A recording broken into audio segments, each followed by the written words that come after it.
Hey everybody, welcome to another episode. I don't know why. Let's start again. Hey everybody, welcome to another episode of Creatives Ignite. I am excited because my friend Meaghan is here and she always inspires me. So this is what we're doing different. This is Love on Designers Month.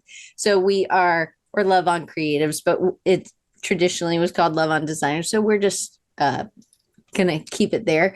But we are talking about things that are inspiring to us. And I asked Meaghan always has blown me out of the water of things that she's done. And she's been on the show before. She's talked about some of these other things that she's has inspired me. And I was like, okay, well, this month, one of our other friends back when Mina was on, I can't remember when, but last year sometime, Mina was on and she, in her presentation, she talked about how her people who have inspired her or people who have guided her, people that she's really looked up to, that maybe she didn't know because they were gone already or she just didn't know them, but they have inspired and infected is not the right word, influenced better than infected her work, not influenced her work. And so I was like, you know what, we should do a whole series that talks about this. And I think that this is really interesting and neat. So if you are new or you're over in the chat and you can always make your to say to everybody instead of to host and panelists, then everybody can see and y'all can all have a conversation together. But you can change your to in the chat to everyone and then tell us where you're coming in from. And I'm glad to have you. You can always join us live. If you're on YouTube watching or you're listening, you can always come live. It's free. All you have to do is get on the list. You can go to creativesignite.com/sign up and you can get there. So Meaghan Dee is on the show today. Meaghan, give them a little bit of your background, who you are, where you are, and what you do. So I'm currently the chair of graphic design and an associate professor at Virginia Tech, and I have been here for what feels like forever. So I've been here since 2011, and my first 3 years, I started off running a student-run faculty-led design agency, then transitioned into a more normal faculty role after that, and that's where I've been since.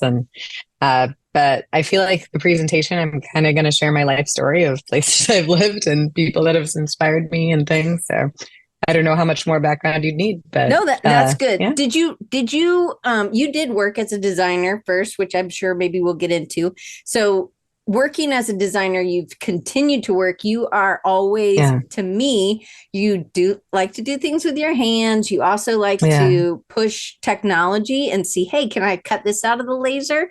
Or can I do this? Can I send this as a Christmas card? Or all these other things that you're doing. You've done at Virginia Tech, you have access to apply to have shows in this round or the cube. It's not really round, but it is kind of like you can have immersive things above you and you've done things there. So you've really pushed technology. Do you think you were really, because you are so you do like things with your hands, to make things with your hands. Do you think that um, the tech stuff and your hand stuff, like if you do too much tech stuff, do you get like sad with your hands and you have to get back busy, or do you have a really good balance of doing both? Because you really have amazing ability to be able to do both. Thanks. I'd actually say a lot of the tech stuff, I feel like I end up doing very making based things with it, whether that's illustration or sort of typography and motion graphics. So even if something's on the computer, it often still feels makey, although my shoulder and neck hurts a lot more when I do things on the computer.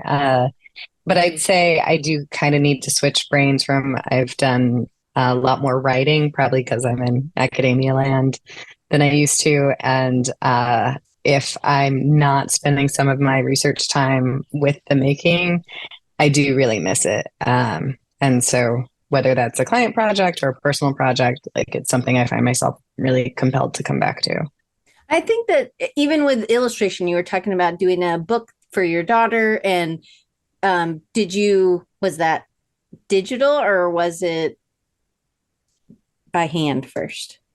How did it So start? I just finished a little, what I was telling Diane before we came on the air was I've been playing around with making a board book for my daughter, one of those hard books. We got the idea in The Hungry Caterpillar. There's this scene at the end where the hungry caterpillar turns into a butterfly. Spoiler alert. The butterfly is not quite in the middle of it, but like kind of askew. But when we get to it, we sort of flap it. So the wings flap. So my idea was to make a whole book that was things with wings where you could flap the middle of it so she could kind of play with the book as you read through. Oh, So that's I did all cool. the thanks. All the illustrations for that were done using Procreate on the iPad. So, but part of that is because I was really wanting it to be symmetrical and you can do cheatery thing where it Yes, just auto yes, does it.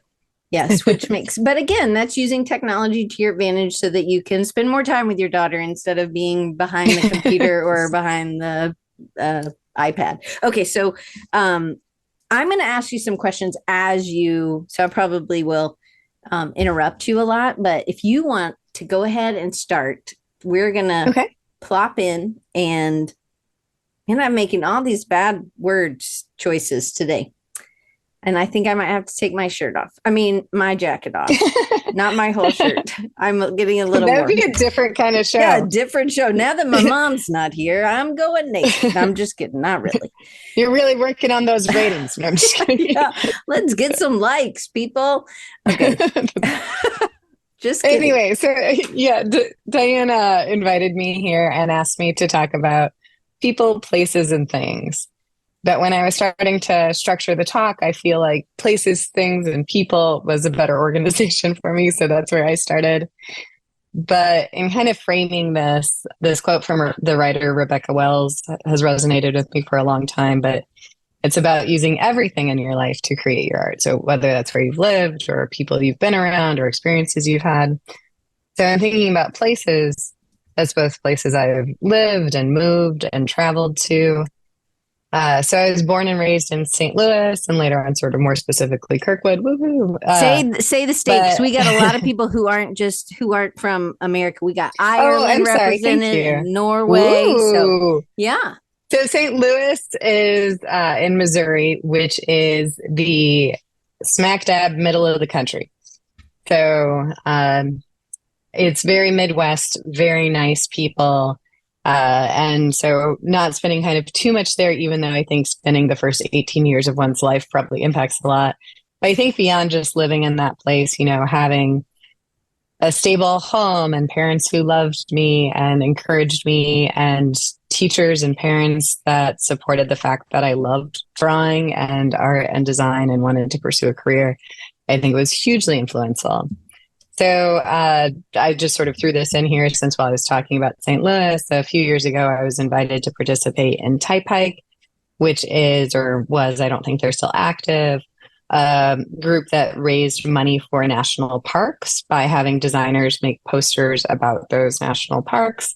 And then the proceeds would go back and be donated to them. So the arch that we just saw, that is actually a national park at the base. And so when I was making this poster, it was kind of a fun revisiting of things I loved as a child, you know, going to baseball games, watching the Cardinals, having Ted Gru's frozen custard and thin crust Emo's pizza. And people outside of St. Louis hate this pizza, but I love it.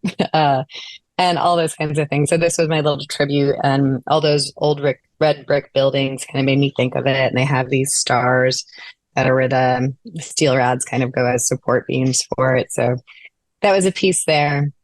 After I graduated from high school, I ended up not going too far from home, about 3.5 hours away to University of Illinois at Champaign-Urbana. I chose this picture because it looked cold, and that's what I think of when I think of going to Champaign-Urbana. And again, many things about that experience shaped who I am. Got to work for their newspaper and kind of have those journalism roots with graphic design, and did work for their alternative news weekly, things like that. But mostly I was like, I'm scared of tornadoes. And not because of the tornadoes, I think just not really knowing where I wanted to go, but thinking I might want to leave the Midwest. I checked this little box on a couple of my portfolio sites that said, willing to relocate. And a company reached out to me, an architecture and design firm from Las Vegas called Marnell Correo at the time. And they were like, hey, we'll fly you to Las Vegas for an interview. I had a 7-hour interview, and at the end of it, they offered me a job. So I moved there just after graduation, having never been except for my interview. I never in a million years would have thought I'd live in Las Vegas. Did you wait real quick about that? Were you hired because this was architecture and design firm? Were you doing environmental design? Were you doing just regular print graphic design, or what was your job role there? Yeah, well, good lead-in question, Great. Diane. So I did, I was talking actually to a former student just the other day about how when I talk about my time there, because she's sort of struggling in that she's got a job that's nice, but it's not always exciting. And I think she's very ambitious and wants to push herself. But for me, I think I tend to show the cool stuff that I did, not necessarily the smaller things. So this was a really large firm. So they were design build, which means they had architects, interior designers, and a couple graphic designers, as well as a whole construction company. So there was a little bit more overlap in the architecture with the construction, but they were also doing the graphics at the same time as the architecture, which really speeds up the whole process. And so the main project I helped with during my time there was one called the M Resort, which was a $2 billion project. And so I did all sorts of random things. So for instance, I did some textile designs for the interiors group. So the like lobby fabric that they had, because they couldn't find one they quite liked for it. So I came up with some designs. And I also assisted the interiors group with coming up with a brand standards manual for the overall resort. So we had a brand for the big resort, and I can't take credit for coming up with the brand, but I made the book. But then each of the different like restaurants or spa or whatever area you're looking at had a sub-identity. So that's kind of like thinking about a family with the brand. They're all related in some ways, but you might have that quirky uncle or like very fancy cousin, but they still have their identities that connect. What do you call that? Because I call that something that's probably wrong. I just think of that as being a brand family where you can have your sort of sub-identity. But what do you call it, Diane? I call them baby brands. No, because I like think of it that. as a family too. I'm like, well, this is the main thing, and then everybody else. But sub brand sounds really more professional. But I'm always like when my students, when all my students are talking, well, that's really one of the baby brands. I'm like, oh my gosh, they're going to go out of school and they're going to still use this terminology that I just made up, and I'm like, I don't know if you should really use this. But anyway, keep going. Well, somebody made up all of the terms at some point. That's true. So. We can do baby brands. So I did a couple murals and super graphics for them as well.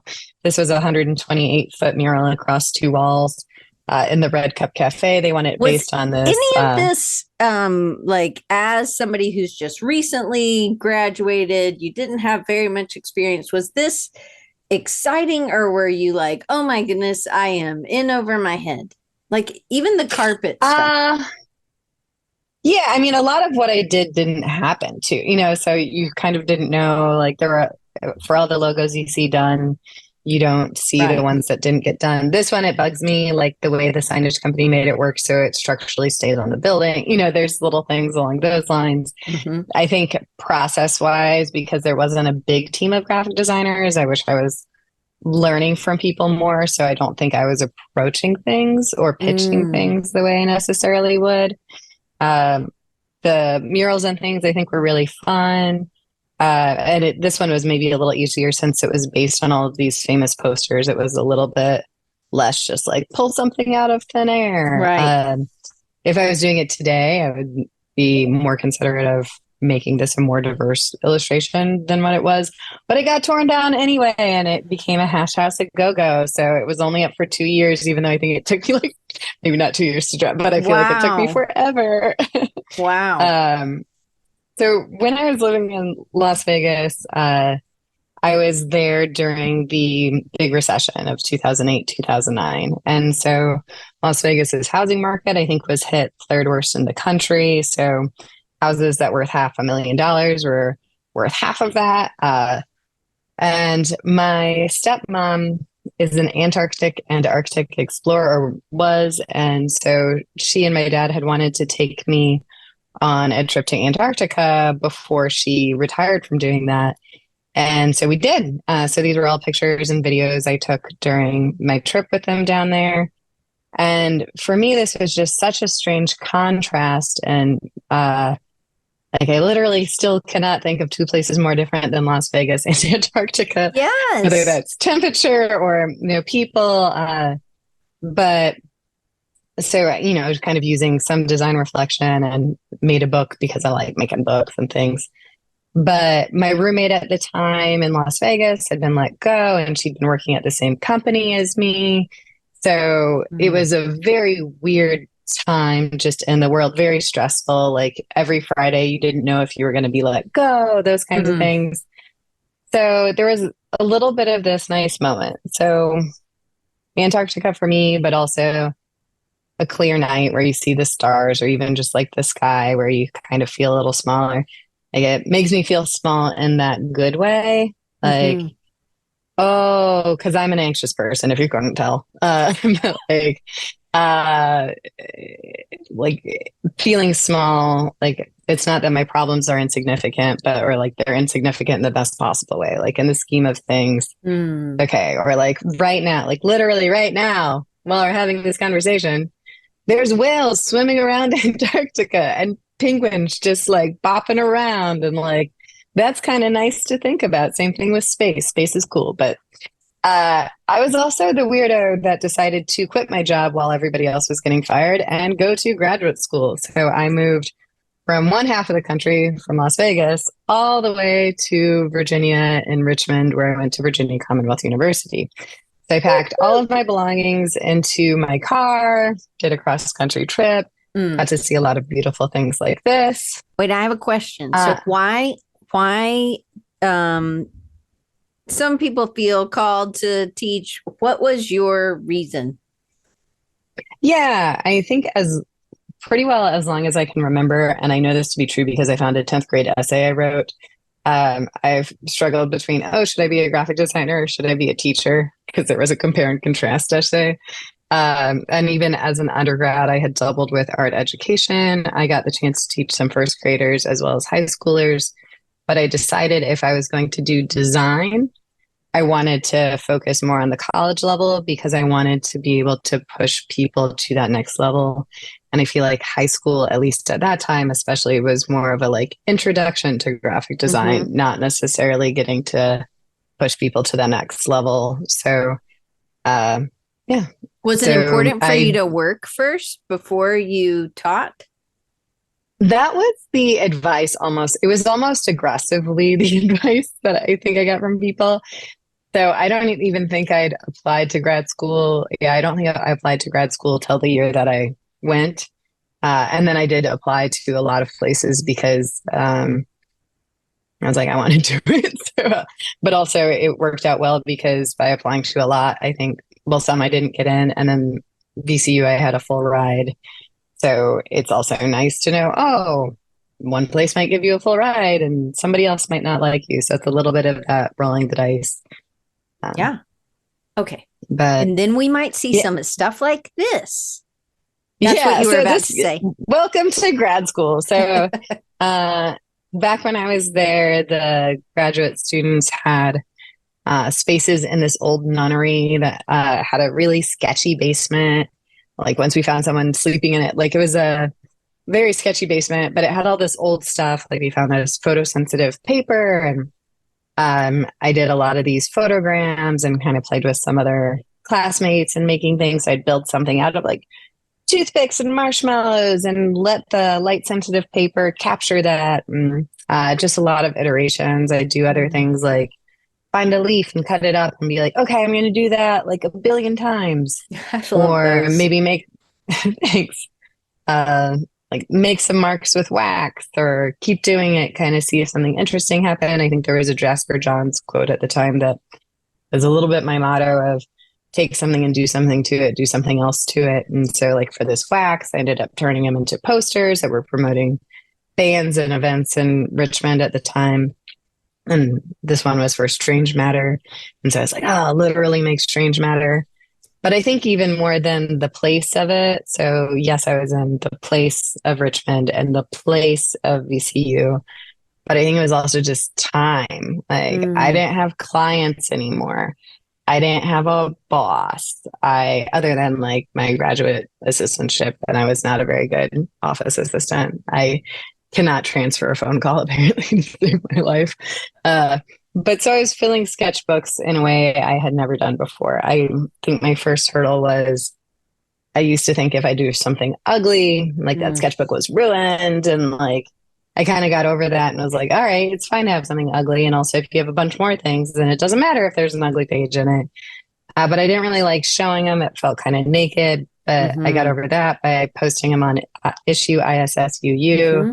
where I'd scan them in and share them. And then I kind of was like, but I only have 34 followers on issue. No one's really seeing them. And so like maybe I'll mail postcards to strangers. So I I started, love this one. uh, thank you, individually designing postcards and mailing them to strangers. And sometimes I'd be writing my own things, and sometimes I'd be quoting people like Bruce Miles in Complete Manifesto for Growth, or just from books I'd read. Other things kind of feel like beginnings of posters to me. And Mm-hmm. then I would, since I scanned them all before I mailed them, I'd make little books of them and sometimes exhibit them. One thing I really like too, other than just kind of getting to play with collage or composition, was spending time with words. So I think that upper middle with that little tiny Mm-hmm. writing was Milton Glazer's 10 Things I've Learned. Mm. And so if you read something, it kind of goes quicker, but if you're writing it out, you're sort of spending more time with those words. So it was kind of a nice meditation or reflective act as well. Brian White So, says, this is great design testing. Hands on. You are so prolific.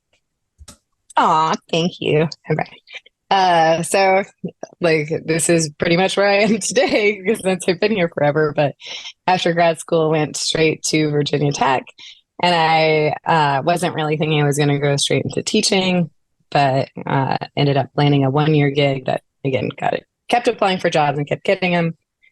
But I think just being at a big research institution, I ended up doing a lot of things I wasn't expecting. So like, for instance, I collaborated on a project we called the Hokey Knots, but it was actually the NASA suits competition. So it's about 12 institutions nationwide compete on site at the Johnson Space Center to come up with a augmented reality or virtual reality system to help astronauts navigate in space and perform space tasks. It's actually augmented reality, I misspoke. But so we were working on like the visual interface design for all of Cool. those things with graphic designers and engineers and computer scientists, and then working with people from NASA to kind of test out our prototypes and other things. I think before we were talking some about the Cube at Virginia Tech, which is Mm-hmm. just this 5-story black box theater that has, I believe, 140 speakers, which allow for locational audio. So you could do something like make it sound like there's a bird flying around the room because it'll just transfer across the different speakers. And in this particular project is Shakespeare's Garden that we originally launched in 2018 in the Cube at Virginia Tech. So my role was to make the motion graphics for these Shakespearean sonnets that were projected, and then worked with School of Performing Arts students who recorded the Shakespearean sonnets, soliloquies, and scenes, as well as a sound designer who created sort of the gardenscape throughout. And we just relaunched this project at the Torpedo Factory last week. No And so, way. yeah, so that was cool to see it again. And I kind of snazzied up the graphics. I didn't put them all in here because I ran out of time. But so Because you're working. they, but they had, yeah, I would say, kind of more color, synced up some of the audio, those kinds of things. And it's funny as a designer seeing how quickly um, your skills change. You know, I think that was essentially 5 years ago that we did that. And I was like, oh, I could do better. I don't have much time on this. But another project that we've done specifically for the cube at Virginia Tech was one called Pose Shadows. And so again, it was kind of a response to that space and having access to the space. So on the top, you see this thing that they call the cyclorama, but it's just a 360-degree curved scrim that you can project on. So it's a really nice immersive space. And what we decided to do was reference this old form of storytelling called a cranky. So Edgar Allan Poe, which you may or may not know, grew up in Virginia before moving elsewhere. And so an old Appalachian form of storytelling is to use a cranky and to unwind an image as you sing or tell a story. And we're like, how cool would it be if we did that, but on a really big scale, like you're inside of it? So I drew out the entirety of the Telltale Heart and these big Japanese style sketchbooks. And you were talking about, should you do it by hand or on the computer? Well, the annoying part about doing it in this sketchbook is I had to Photoshop every one of those darn creases. Oh yeah. Yeah. So, it was before the AI would fix it for right, you, or Yeah, that's true. I'm also a little like too OCD, so I don't even. I mean, the AI does better than they used to, but yeah, but not like, still. It's not right. I'm with you. You got it. But yes, it would be easier now, and so it kind of came together in that. So, how long would a project like that take you? That one, I felt like I was just drawing constantly for a few months. I didn't have a kid, so that sure helped. But you were working full time, and you had some client work, and you're. Yeah.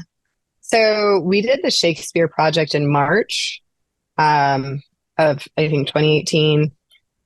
The president of our university went to go see it, and he was like, "Oh, this is cool. You should do one with Edgar Allan Poe." And we're like, okay. When the president of your university, but I think he probably just said it like off the cuff because he's just a human that has to talk to like 10,000 humans a day.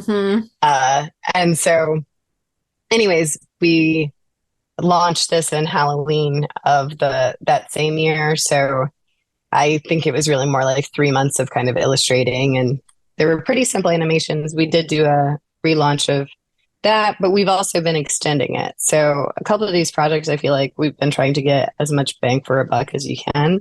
Yeah. And one thing I think about now is, if I were to approach a project, would I think about all these components of things that we've extended? Like, oh my gosh, how much easier if I knew we were going to make an augmented reality book of this when we started. So this was some of the prototype testing. There's an Aries lab at Virginia Tech. And so working with experts in computer science and immersive environments and creative technologies. And then we kind of brought it together to make this augmented reality book. And one of my former students, Ethan Candelario, helped animate all of those components. So I had done some animations, but he definitely leveled everything up. Wow. And so this one's been fun because we get to work with middle schoolers and all sorts of things on doing demonstrations. I guess other places and places that I think I've gone even just from where I am. We used to do a study abroad every other year. We hadn't done it since before the pandemic, but I'm doing one with another faculty this summer. So we go to Italy and Switzerland. And the main image here is from a place called Tifoteca, which is one of the world's best letterpress facilities. And in the lower right corner, you see Lucio Passerini, who's a master printer from Milan, who comes down and does a workshop with us. And it's just amazing and kind of getting to see that history. How long are you in? How long are you when you go to study abroad in the past? How long has it been? It used to be longer. So this year's the shortest. And this year we didn't have many students. So we only have 12 going this year. So I'm not going the full time, partly because I have a little bit of, well, she's not all that little. She's like speedy toddler at this point in time, but a 19-month-old at home. And so I'm just going for the first week and a half, helping the other faculty get her feet wet because this is her first study abroad. And then we also have a campus in Riva San Vitale, Switzerland. And so once she's over in Switzerland, it's a little less like you're not on your own because you kind of have some supports there. But before when you would go, so was like it like 3 or 4? Yeah, 3 or 4 weeks. Yeah, not a long. Mm-hmm. That's great. So, You're like, don't avoid my questions, Meaghan. Well, then you also you went on there were other study abroads, or it was just you were traveling because you love to travel. And Yeah, and I think, well, being in a tenure track position too, like I'm at a Research One university, which essentially means 20% of my job's supposed to be service, 40% supposed to be teaching, and 40% supposed to be research, even though they're like, the research part's the part that's most important. And so, as a part of that, you might be doing national and international conferences. So I got a chance to go to India for a typography conference one time. And I love seeing these sort of rice powder drawings in all these neighborhoods I was seeing. And I've been to other places too, but one thing that I felt was pretty impactful more recently, I guess this was 2 years ago, I spent 2 weeks at a winter residency called Penland. mm-hmm. And that's only about 3 hours for me. There's lots of cool residencies, and I can find links to that if people need. But it was nice to just surround yourself by these other artists, kind of being inspired by all their work. And this was still like not heavy COVID time, but kind of COVID time. So everyone's still in masks. And I was 14 weeks pregnant, so I was still being kind of paranoid. And so they had fewer people in the residency, and it was a little more spaced out. But I was in the letterpress studio. So I had a full Vandercook letterpress all to myself for the full 2 weeks, which was a real luxury. And I would honestly spend 12 hours a day printing, and it was just delightful. So I was there during Martin Luther King Jr. Day. So thinking about the times always right to do what is right. Or the bell hooks quote of there is light and darkness. You just have to find it. Also just having some fun. And this was a piece, one of my husband's favorite Muse songs is called Starlight. And this is now hanging in our daughter's nursery, but, kind of ends with, I just want to hold you in my arms. So I thought that was a nice piece to create for her. And then playing just with styles. I mean, I believe love is love, and you shouldn't be judged for who you love or how you love, but also I wanted to play with gradient rainbows. So I did. So I printed what the love is on one side, kind of flipped it with different colors and reprinted on the other. Or I'd been thinking a lot about something my friend Gabby Hernandez says a lot. She's like, I didn't invent it, Meaghan, stop referencing me. But she talks about practicing rest as a form of resistance. And I was like, oh, that's nice, kind of push against this capitalist culture. But the thing about that, I mean, Penland's beautiful and nice and isolated. And there was a literal 12 inches of snow we got while we were there. So very snowed in. But again, that time. But when I was thinking about places, and maybe it's because we're still sort of just out of COVID, I was thinking about virtual spaces too. So I was really active with the AIGA Design Educators community. I served on their board for 6 years, and 2 of which I was chair. And they just do incredible things. They're really supportive for any design educator. And another virtual community I've been a big part of is the Letterform Archive out of San Francisco. I served as a docent, and I'm a docent emeriti for them. So giving tours of their collection. So they're a physical archive with over 75,000 items. But if you go online, they've got over 3,000 items now, I think, at this point in time. And it's really well documented. And they also do a great job of collecting process. So this is a couple pieces that a piece by Martin Vinesky, along with the process work. And my colleague Chris Pritchett actually printed this. So that was part of why I was like, ooh, I'll put this one in there. Cool. I love Amos Kimmondee, another printer. He's in Alabama. Yeah. So, talking about voting rights and what it means if you're printing on different things, and could have given a whole presentation just on inspiring things from the Letterform Archive, which I did get to see in person as well. But that brings us to things. So thinking about technology and events and stuff. So you talked about me playing with different technology. So when I was at that residency, I had access to a Reso printer. I was just taking Had you old ever heard of projects Reso printing before? I'd heard of it, but I'd never had the chance to play with it before. So if I were to describe it, I would say it's like a photocopier that does screen printing for you. But these bright colors. And I think sometimes restrictions end up taking people to fun places. I really like the reso printing, and that was a new thing. I haven't played with one, but I would love to. So, but yeah, AR and Letraset, so playing with different materials. So this was very early, very rough, sort of playing with AR and what it could do, and just sort of separating layers, thinking about Z-axis, and just did this for a client. So although they just cared about the beer label, but I was like, I'm going to make a fun little AR piece to go with it. And then I think another thing that can be helpful is having clients that let you do funny things. So I do a bunch of beer labels for a local brewery. So like, I don't know, I can't remember. I think they might have said maybe something Far Side like, but then I had a bunch of bears drinking beer and they didn't really seem to mind it, or like a skull with bees crawling out of its eyes, or this one they were very specific about the kind of space demon that they wanted for it. So that was a lot of iterations, or doing some custom lettering. But I think having fun clients is helpful. And wide variety. I mean, like those, maybe it's one client, but boy, oh boy, are you doing a wide variety of illustrations and things. Yeah, the first thing we did was come up with the system. So that sort of vertical stripe, which I think really does help it, even though it's inconsistent, and have some consistency. And I did have a style, although I don't think I included them here, of a more like travel poster vibe, but we kind of quickly took on more of the random, I guess might be fine to say. I love it. And thanks.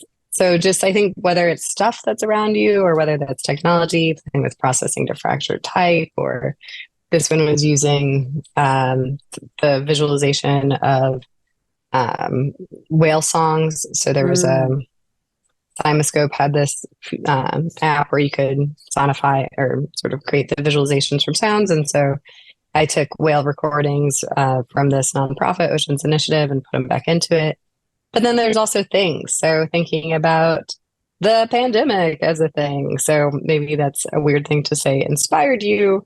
But right at the start of the pandemic, I was really prolifically making. I think, it was maybe a way of processing for me too. And it's okay to not be okay, and playing with some stencil lettering, but also, sort of pen sketching and the connections, but also sort of the disease and opportunities during the pandemic were more like, here's your stuff in a virtual gallery. Or Neil Gaiman has this really beautiful piece he wrote called A Message of Hope.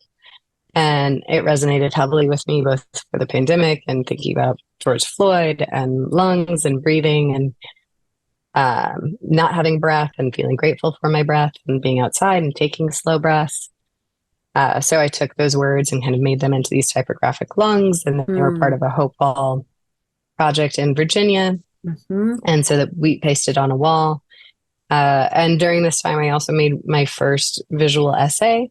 So where you're both writing and designing for it. And I submitted this to Dialectic, which is a design journal.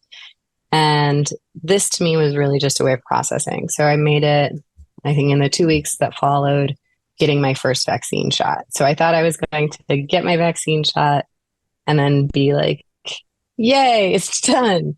Also, I didn't know it was going to take a minute after that. So don't tell Meaghan from the past that that wasn't it anyways. But I think it was like, oh, the end is here. Now I can kind of start processing it. So across the 8 spread or pages, what I had done was that torn line on the bottom actually follows the New York Times case ticker, kind of going up and down. I break it some because it's not a exact replication, but like thinking about the COVID blob thing. And but it's also all these things happening. So it's not just the pandemic, it's the context of the Black Lives Matter movement, and 46 million acres in Australia being burned, and like using sort of funny elements, even sometimes. Like I use tissue or toilet paper in my collage because toilet paper was such a big thing. And my Aunt Mary, who's one of the guests, hi Aunt Mary, like May 25th being the day George Floyd was murdered, but that was also my anniversary. So, all these kinds of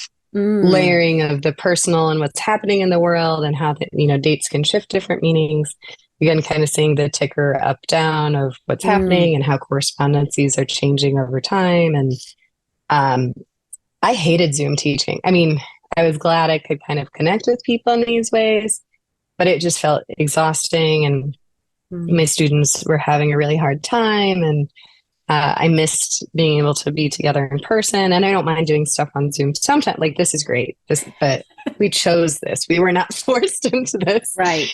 But kind of ending on a sort of hopeful note, thinking about, missing seeing family or holding hands with a friend or going to dinner and sharing a meal, those sorts of things. And on my drive home from getting my vaccine, because I drove like 2 hours to go get it, I saw a rainbow and don't do that. But so I most recently made this, what I would call kind of an uglier visual essay as a way of processing AI for myself. So I wanted to use a lot of the tools. So I don't know if you've played around with Firefly, with Adobe at all, but this is kind of what it looks like when you're making AI type. And so I was like, oh no, we're going to get all this hideous typography. And actually, I never see my students using it. Like, maybe they should use it more, but I'm kind of like, well, it's okay because it's kind of limited. And then this spread, I was thinking a lot about the bias within AI as well. And so I was doing some testing. And so being a graphic designer, I would put in things like graphic designer, 4 out of 4 were men, and they were white men. And so I would type in female graphic designer, and then like 3 out of 4 would be white women. I ended up using some of those images because, well, I am a white woman, so it makes sense as a self-reflective piece. But I just thought, kind of even witnessing some of those biases, it reminded me of Google and the algorithms where if you type graphic designer, you're just going to get a list of old white guys and not see a more inclusive lens.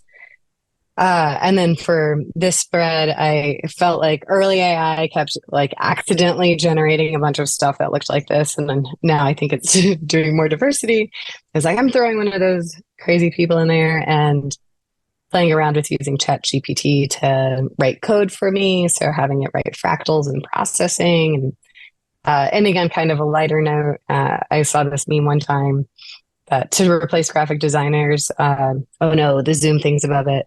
Diane, do you want to read it? Can you see it? Yeah, is your face over it too? No, I can read it. It says, to replace graphic designers with AI, clients will need to accurately describe what they want. ... We're safe. Yeah. So, like, it's not all doom and gloom around AI. I think we can have some fun, but I am thinking about this misinformation, disinformation stuff. And I was even thinking about it kind of before. This wonderful woman, Anne Berry, and her friend Sarah have started this project, Ongoing Matter, which is about design democracy and the Mueller report. So they invited a bunch of designers to create posters using content from the Mueller report in an effort to get people to pay attention to the Mueller report. So for the part that I chose for it, I really liked this quote: "No person in this country is so high that he's above the law," kind of crossing it out to mimic the blacking out of text within the report itself, but also people kind of are above the law or like it's being treated as such, but also contrasting the old and the new. So I physically made this as a collage by hand, but then was also playing around with AR and separating these elements out.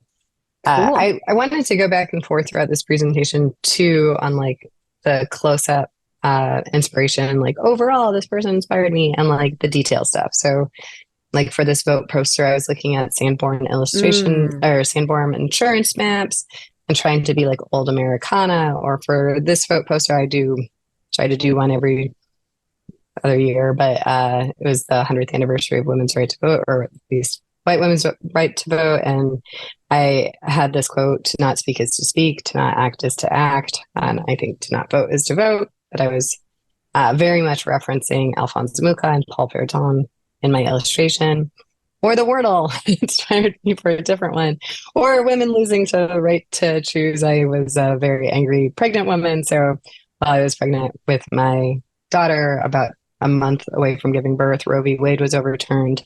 And I was just thinking about how I couldn't imagine being forced to be pregnant, and again, especially if you were made pregnant against your will, or other things happening in the world, thinking about the murder of Mahsa Amini, and the women life freedom movement that's been rising up a lot in Iran, and like standing in solidarity with those women. So my friend Elham, I was reaching out to say, hey, is there anything I can do? Because she's from Iran and it's having a really hard time. And she's like, make a poster about it, get people outside of Iran talking about it, continue to have them talking about it and putting pressure on. So I took my hair and had created all the letter forms for this. I was also invited last year to create a poster for the Tolerance exhibition, which is all around the world, a traveling poster show about tolerance.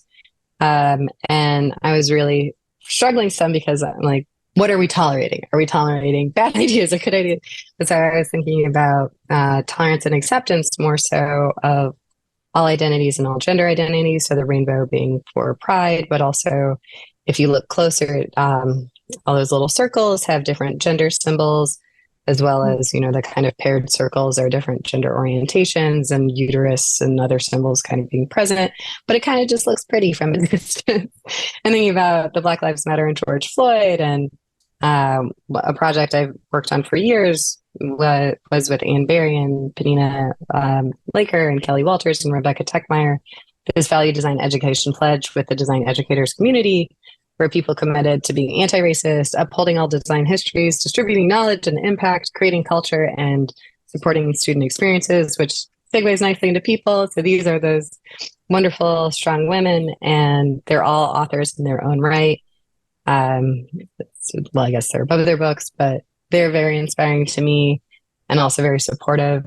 My mom was my client for her wedding. So she was a good client. She kind of let me do whatever I wanted. So I got to design her wedding invitation, as well as Farolitos or Luminarias. So she's from New Mexico and married a man who's in New Mexico. And so this was all around their wedding.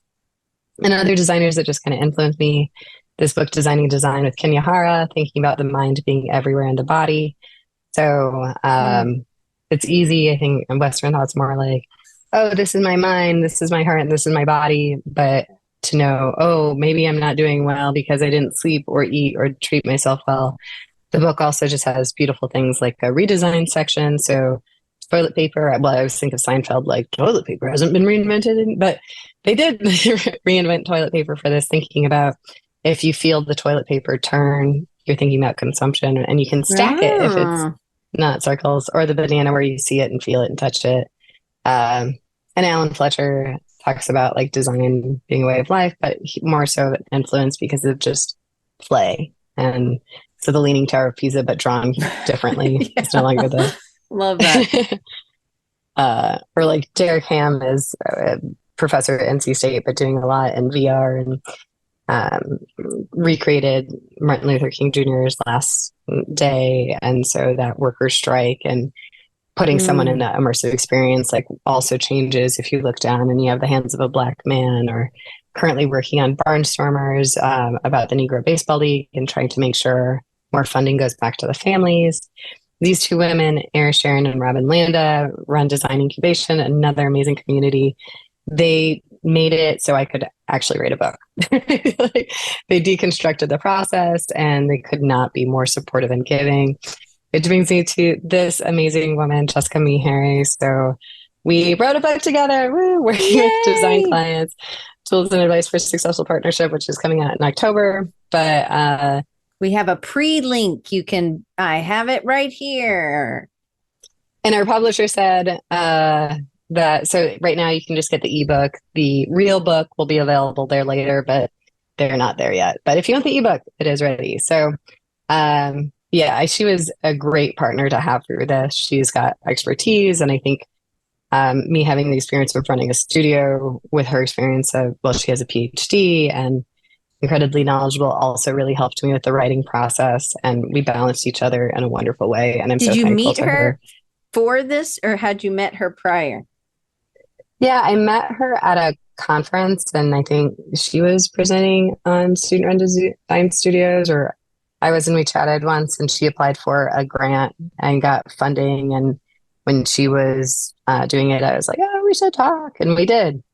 And 6 years later, I know, I think it was a long time it happened. But yeah. She wrote in the chat, she said, did Meaghan design a gorgeous cover and the whole book? So you not only wrote, but you also designed the whole thing Co-wrote, but yeah, when we had interviews with, but you designed the whole. But yeah, 220 pages. Wow. Thank you, Jessica, for sharing that. Thanks, thanks, Jessica. See, she's great. I love the copyright pages. Those are great. I love hers. So like, she really inspired me by her copyright pages, and so I've only made a couple books, but I was like, I'm going to make fun copyright pages. So when I did a book on Sherwood Anderson, his it's sort of dark because I guess he drank too many martinis and then ate a meatball that had a toothpick in it and died several days later. So like it's a little dark, but like, and then ours is just like a book because I was like, we made a book. Here's a book. But Jessica Hish, I think, has always been a person who doesn't hide being a mom and a designer. And I think maybe in some ways, and I saw her years ago, I was like, it's kind of weird even how much it's on the forefront. Now on the other side, I'm really glad there for that visibility. Dennis Ikiyama is just an incredible person. I met at CCAC. You might have met him before, but he donated this huge collection to the Letterform Archive. I said thanks to him for doing that. And then he ended up donating an insanely large Swiss poster collection to Virginia Tech. As such, we now have one of the largest Swiss poster collections in the world. His friend Oscar Fernandez donated more. So Dennis is amazing. Oh, and Diane. No, but really, like, you have been lifting people up, like, for as long as I know you. Like, you are a true cheerleader and supporter. And like, I always end up being like, oh, things are okay. Diane said so. But in the last, almost done, but like, this kind of quote from Adrian Sonasy's How to Be a Graphic Designer Without Leading Your Soul. But that idea that if you once read that if safe crackers rub the tips of their fingers with sandpaper to increase tactile sensitivity, it makes their fingertips ultra sensitive and enables them to feel the nuances of the locks, gear mechanisms as they rotate the dial in search of that magic combination. It's the same with graphic design. The more sensitive you are to the world around you, the better you will function. And the last thing, so video of daughter waving bye-bye, because you said people, so it's like our daughter, Finial. So this is some spreads from the board book I finished yesterday that just ordered for her. Awesome. So thank you. And I will stop sharing. Okay, so we saw lots. This was awesome. Lots of people in the chat loving everything. So cool. Absolutely. Eye candy. I hope you guys have enjoyed. So couple quick questions. How, as you're doing, you said this a little bit earlier, you're like, hey, when I redid the Poe thing or redid the Shakespeare thing, you're like, oh, I could do so much more. And that was just 5 years ago. But because you're working and listening and reading and connecting with people constantly, I don't know how you sleep.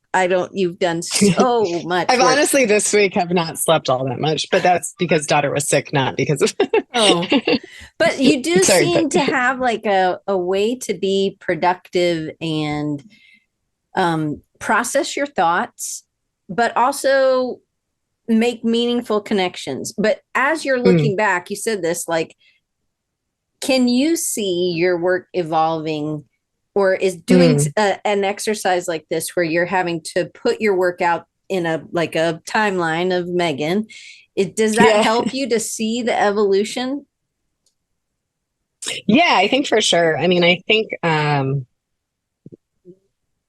obviously society has also changed, so there's things that like I in addition to hopefully becoming a better, more skilled designer and getting better at technology and learning new technologies, society also brings to light different issues or things that I might not have been thinking about or ideas I wasn't necessarily raised around. And so I think the social impact or thinking about social good, and Patrick, who at least I think Patrick's still here, like he started Design Up at Virginia Tech 2 years ago, which is a design marathon for local nonprofits where we partner design professionals with teams of students and do kind of a community give back.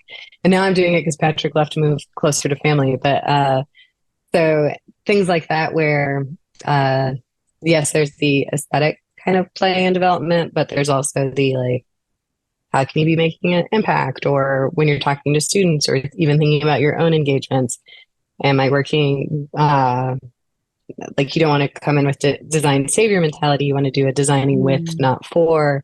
And so making sure that communities and clients and stakeholders all sort of are a part of the process as well. So, but yeah, well, I think specifically with the Shakespeare project we just had, After Effects, I think also got better, although somebody said it hasn't changed that much. You just got used to it. So I don't know which it is. Like maybe it's a little bit of A and a little bit of B. I was like, it's so much easier now.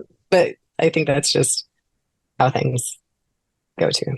Well, and the more you do, the more you practice, the easier things get. Right. Absolutely. But when you're, I mean, like I feel like you must never watch TV. You must just always be doing these really important things. And I think that you do. I mean, you laugh, you have some, you are silly. And I think that maybe it's that you don't take yourself too seriously, but you also take the people around you and the world around you, and you see, hey, maybe it's just me. And instead of just assuming that you can't do anything to help your friend, that you say, you still just reach out and say, what could I do? Instead of thinking that maybe it's just, I'm just little old me, I can't do anything. Do you think? I totally watched lots of TV. But not like lots. And I would say like, since having a baby, I'm like, oh, I haven't watched my shows like in a really long time.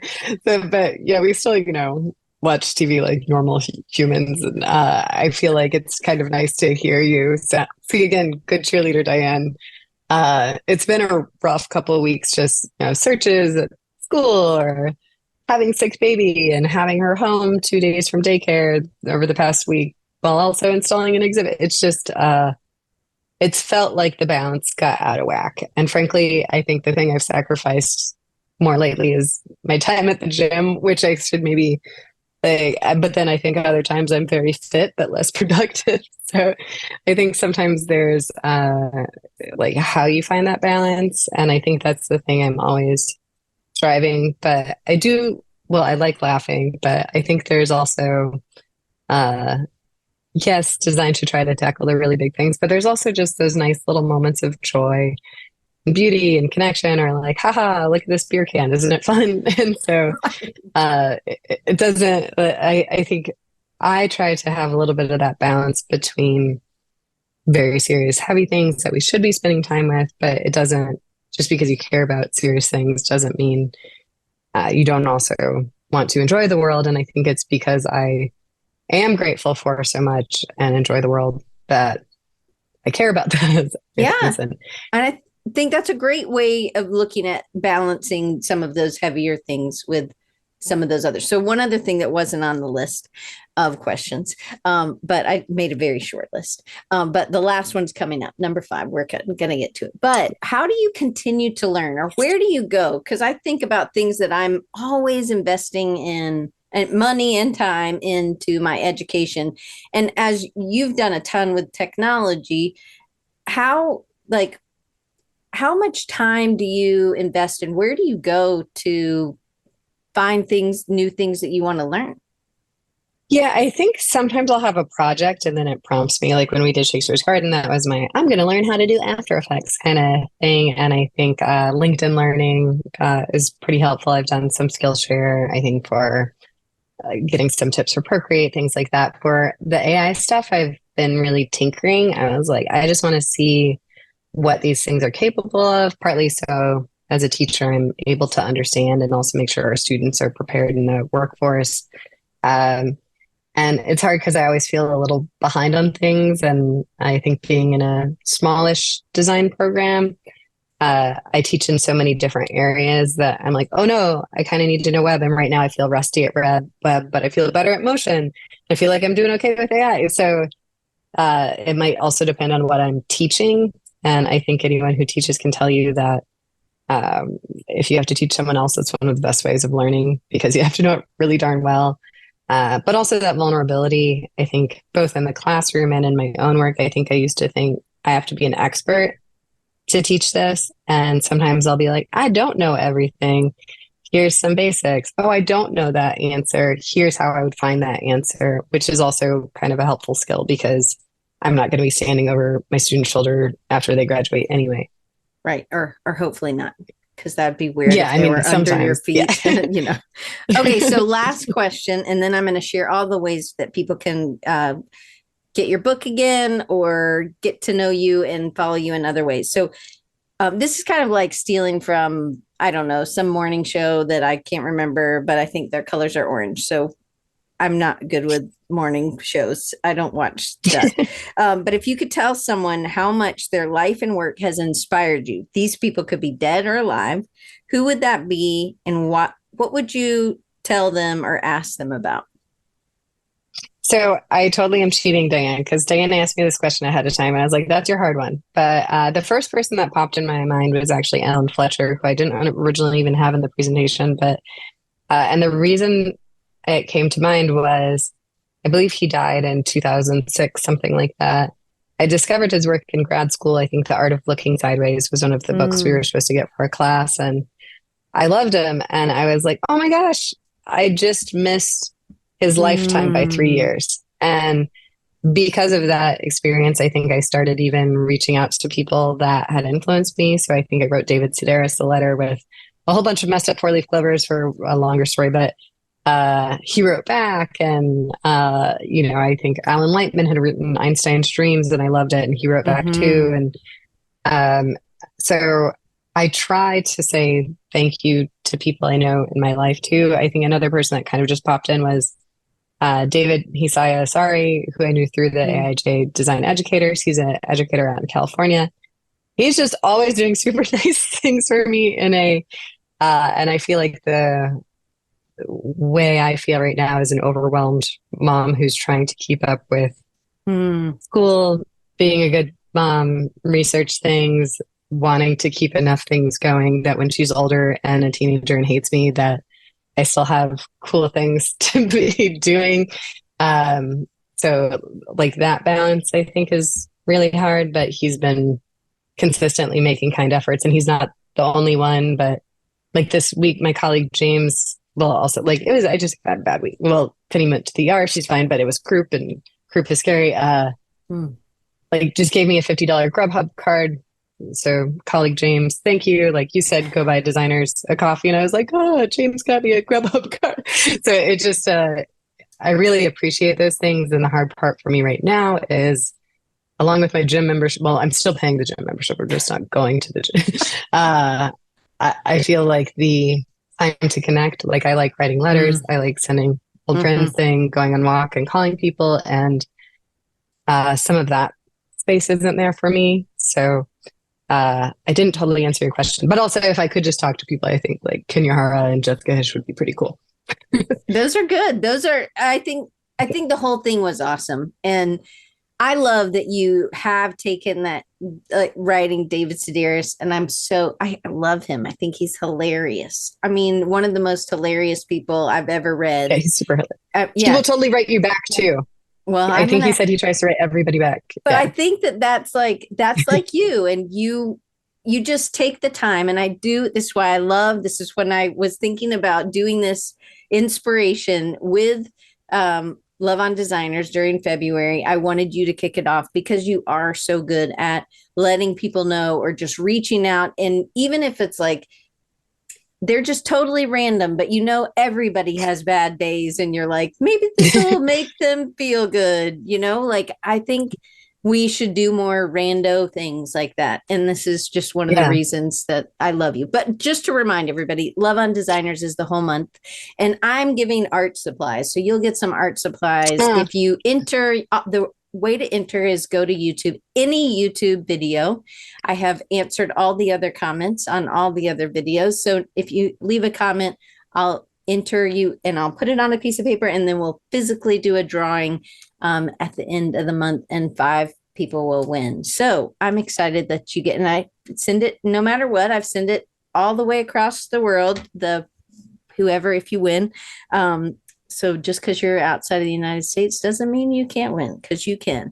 But this week is for you to buy somebody a cup of coffee, a Grubhub, take them to lunch, bring them something in. Maybe it's a flower, set it on their desk. If you have a friend who you work alone, like Brian White, and maybe you have somebody else, then maybe send Brian the cup of coffee thing, buy me a cup of coffee, or do something else.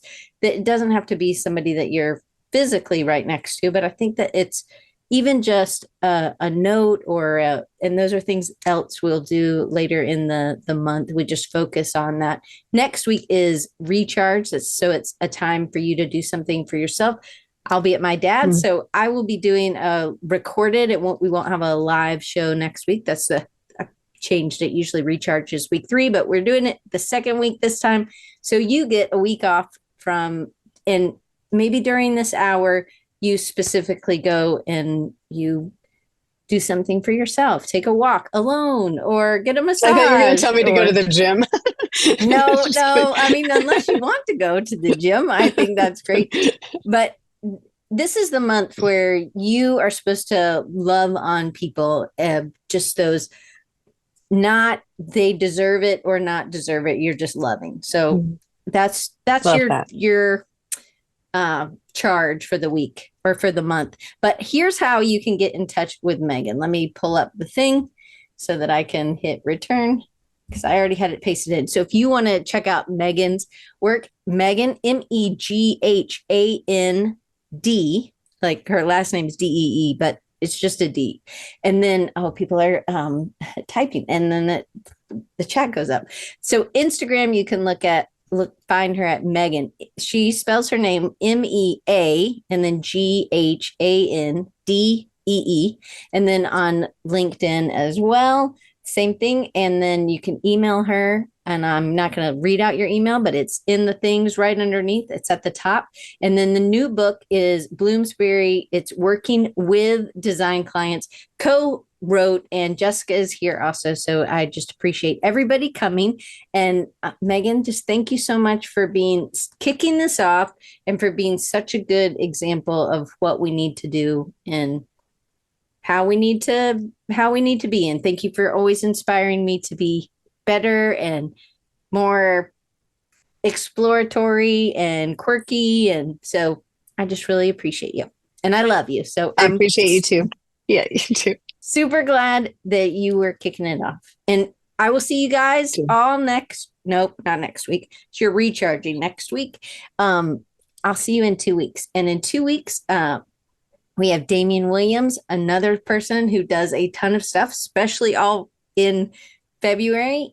So he does the ABCs of February. He's talking to us about his inspiration though. So we'll see what I was like, I know it's really busy and I'm going to do two months of this inspiration. So the next month I think is going to be in September.